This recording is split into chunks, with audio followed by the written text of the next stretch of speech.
Hello, my friends. It's Betty McKnit here. My friends at Knitting Fever sent me some yarn to review. So I'm super excited to show you a staple yarn from one of my favorite brands, and it's the Noro Silk Garden line. This yarn has been around since 1991 and it comes from Japan. It was crafted by the very talented Mr. Eisaku Noro, who imagined a yarn blooming out of a garden of silk and mohair when he created this line. Mr. Noro, who sadly is no longer with us, was, in my opinion, a genius with color. And these yarns are just amazing. So I have 4 yarns from this line to show you. They are Silk Garden Solo, Silk Garden Sock, and Silk Garden Sock Solo. The Silk Garden and Silk Garden Solo are basically the same yarn with the same weight and fiber content. The Silk Garden is multicolored self-striping yarn, while the Solo is a single color. And similarly, the Silk Garden Sock is self-striping, while the Silk Garden Sock Solo does not stripe. So let's talk the specific details about these yarns. The Silk Garden and Silk Garden Solo are a number 4 worsted medium weight yarn. Each skein contains 50 grams or 110 yards. You'll be knitting with a US size 7 to 8 knitting needle for a gauge of 16 to 20 stitches per 4 inches. For crochet, you'll be using an H or a 5mm hook, and that will give you 11 stitches per 4 inches in single crochet. The Silk Garden sock varieties are a number 2 fine or sport weight yarn. They come in 100 gram, 328 yard skeins. You'll be knitting with a US 4 to 6 needle for a gauge of 23 to 26 stitches per 4 inches. For crochet, you'll be using a G or an H 4 or 5mm hook for a gauge of 16 to 20 stitches in 4 inches of single crochet. Let's talk about fiber content and care. Silk Garden and Silk Garden Solo are a luscious mix of 45% silk, 45% mohair, and 10% wool. The Silk Garden sock has a little bit more wool and nylon, making it warmer and more durable. It also includes a little touch of mohair for that little bit of softness that mohair brings in. So the fiber content for the Silk Garden sock and sock solo is 40 wool, 25% silk, 25% nylon, and 10% mohair. Now, these yarns say that they're dry clean only, which makes sense because they contain silk. However, I'm not sure that I would trust my handmade garments or items with any dry cleaner on this planet. So I just want to mention that these are luxury yarns with luxury fibers, and they require special care and attention to maintain their beauty. So just keep that in mind when creating with these yarns. Machine washing and drying are not going to be an option like they are with big box store acrylics. Noro Silk Garden comes in tons of self-striping, stunning colorways. I counted 26 colors on the Knitting Fever website. The Silk Garden Solo comes in 18 colors, and like I said before, it's basically the same yarn, same weight, same fiber content, but it's got the deep, rich colors, but without the stripes. The Noro Silk Garden sock and sock solo are similar, with the sock version being self-striping, and I counted 12 colors on their website. And the solo, I counted 16 colors, which I wouldn't call the solo really a solid yarn. It has tons of color in it, but it's uniform in color throughout, so it doesn't stripe. And I also saw that they have a sock solo tweed on their site in 8 colors, which also gives you that solid color option, but the colors were more tweedy, so more flecks of color.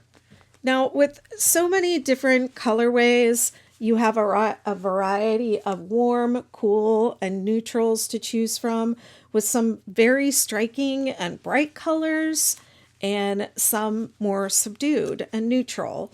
And so there's definitely something for everyone. But what I really love about the colors is that they seem to be designed to be combined with each other. So if you're one of those people that says, I never know what colors to put together, all the work has been done for you here. So you don't ever have to second guess Mr. Noro's genius color choices.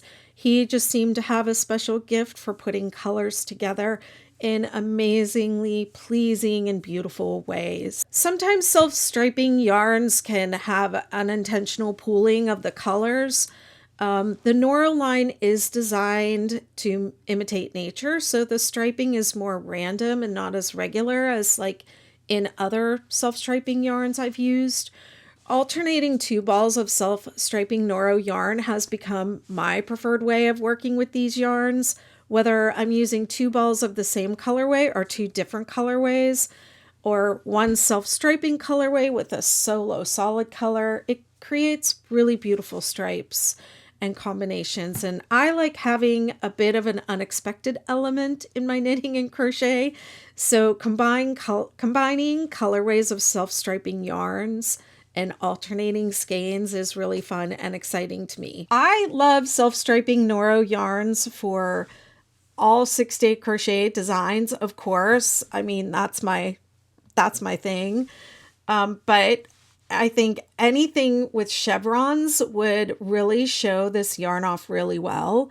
So Knitting Fever has quite a few patterns on their website that are designed especially to be used with yarns that they carry. So I like for this yarn the chevron jacket from Noro magazine issue number 10. I also like the Creekside shawl by Joan Rogers, an indie designer on Knitting Fever's site. Both of these projects have chevrons that just look great in the self-striping Silk Garden. For the Silk Garden sock and sock solo, I mean, it's called sock, but I'm not sure it's really meant for socks. And while I think that the sock and sock solo varieties would make beautiful, lovely, soft socks, I think that this yarn belongs in something really dramatic, like a shawl or a scarf, somewhere that the colors can really shine. I think it would look great worked up in this 6-day Starro or Super Starro shawl, of course. I also really like the Lemonade scarf by Wika Van Keulen. I really hope I said that person's name correctly. They're an indie designer on Knitting Fever's site. And this Lemonade scarf, it's just a really simple crochet scarf. And I think a simple project really would let the yarn tell the story here. And it's not necessary with these gorgeous yarns to just go crazy with complicated stitches. Something simple, just let those colors really shine. I also really like Noro magazine number 7, design number 2, the mitered wrap. Again, it's a simple combination of stitches, but it combines two different colorways of the yarn. And I think that would be a really great use of these yarns, is to combine them together. Now, I found when I worked up the Noro Silk Garden yarn that the silk was really showcased in the beauty of the completed project. The way the colors blend and shift as you knit or crochet these self-striping yarns was really fun for me, and it was like a visual experience that I just adore having. I think the self-striping lends itself well to modular projects like granny squares or hexagons. Like I made these hexagons up with 2 balls of the Noro Silk Garden, and you can just see how the colors kind of evolve and how they also match each other. One thing I really like to use silk yarns for is hats.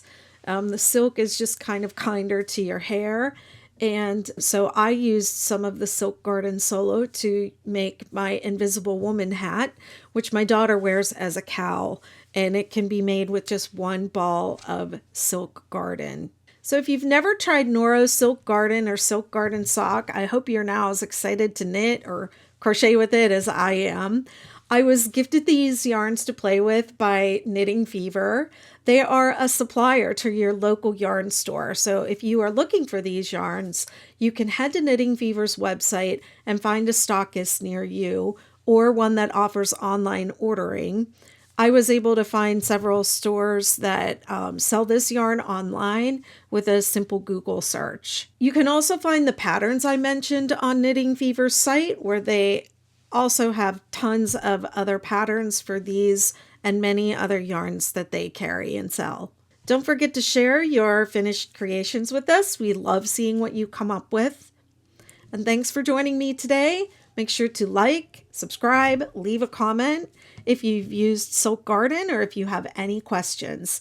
Until next time, happy crocheting and knitting!